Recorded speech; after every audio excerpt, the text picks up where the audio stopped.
जय गुरु जी, शुक्राना गुरु जी, अनंतम अनंतम मेरे शुक्राना गुरुपा। गुरु जी के रास्ते में पड़े पत्थर भी मेरे लिए गुरु जी का आशीर्वाद बन गए। चलिए भक्तों, आज मैं आपको अपना एक नया सत्संग शेयर करने जा रही हूँ। ये सत्संग अंजलि शर्मा जी का है।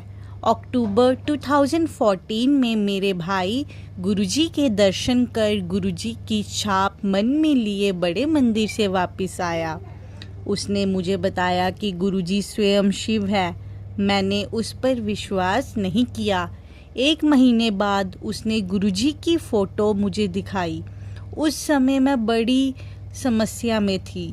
मैंने गुरुजी की फ़ोटो को एक लंबे समय तक देखा और इसी बीच मुझे नींद आ गई और नींद में मुझे पहली बार गुरुजी के दर्शन हुए।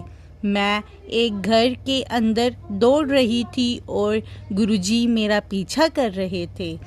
कुछ समय बाद गुरुजी ड्राइंग रूम में पड़े सोफे पर बैठ गए। मैं कमरे के बाहर खड़ी हो गई और दरवाजे को एक कोने से गुरुजी को देखती रही।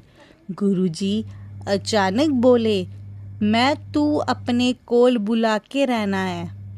मैं उस समय भयभीत हो उठी। सपने का क्रम असंभव था। मैंने अपने माता पिता को इस सपने के बारे में बताया तो उन्होंने मुझे बोला कि बड़े मंदिर जाके गुरुजी के दर्शन करूं। मैं मूर्खतापूर्वक अपने माता पिता की सलाह को अनदेखा कर दिया, परंतु अपनी माता के बार बार बोलने पर मैं उनके सामने झुक गई। मैं फरवरी और जून 2015 के बीच में 2 बार बड़े मंदिर गई। मुझे वहाँ जाकर अच्छा लगा। 1 महीने बाद गुरुजी का जन्मदिन मेरी ज़िंदगी का सबसे भाग्यशाली दिन निकला। 7 जुलाई 2015 मेरे लिए पूरा दिन आशीर्वाद से भरा हुआ था।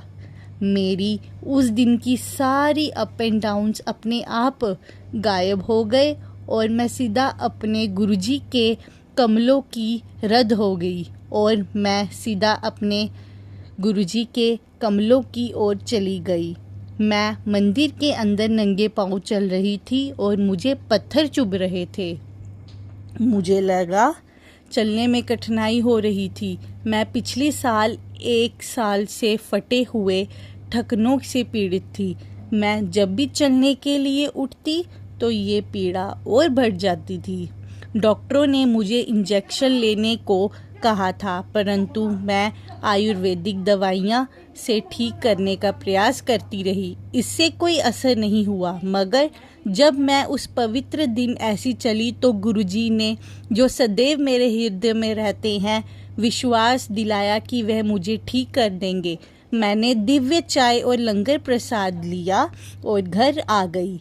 1 सप्ताह बाद मुझे एहसास हुआ कि मेरी पीड़ा समाप्त हो चुकी है। ये सब मेरे गुरुजी की कृपा से हुआ। अब मुझे ये भी याद नहीं कि मुझे ठकनों की पीड़ा पिछली बार कब हुई थी। गुरुजी ने, जो भगवान शिव है, मेरा उपचार कर दिया। गुरुजी ने मेरी फरियाद का भी ध्यान रखा जो मैंने गुरुजी से की थी। मैं अपने परिवार के साथ 2007 के बैसाखी समारोह का वीडियो देख रही थी, क्योंकि मैं गुरुजी को 2014 में मिली थी। मैंने अपनी फरियाद फिर दोहराई कि गुरुजी ने मुझे इतनी देर से अपनी शरण में क्यों लिया।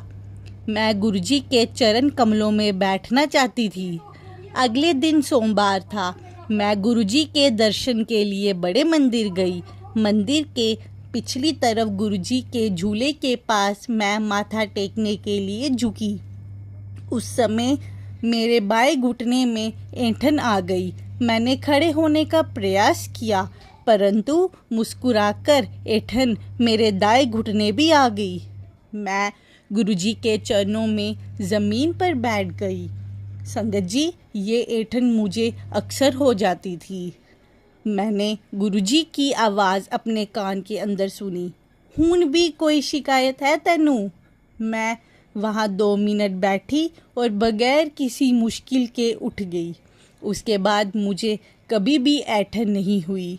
गुरुजी के चरणों में बैठने की मेरी फरियाद गुरुजी ने पूरी कर दी और मुझे ऐंठन की समस्या से मुक्त कर दिया। मैं गुरुजी के प्रति हूँ, क्योंकि गुरुजी ही परम परमात्मा है। गुरुजी मेरी रक्षा है और उन्होंने मुझे बेशुमार बार अनगिनत समस्याओं से बचाया है। यही हमारे प्यारे गुरुजी की खासियत है। वो अपने बच्चों को कभी भी मुश्किल में नहीं देख सकते। प्यारी संगत जी, यहाँ मैं अपना सत्संग समाप्त करती हूँ। जय गुरुजी, शुक्राना गुरुजी, अनंतम अनंतम मेरे गुरुपा, शुक्राना जी। जय गुरुजी। ओम नमः शिवाय। शिवजी सदा सहाय। ओम नमः शिवाय। गुरुजी सदा सहाय।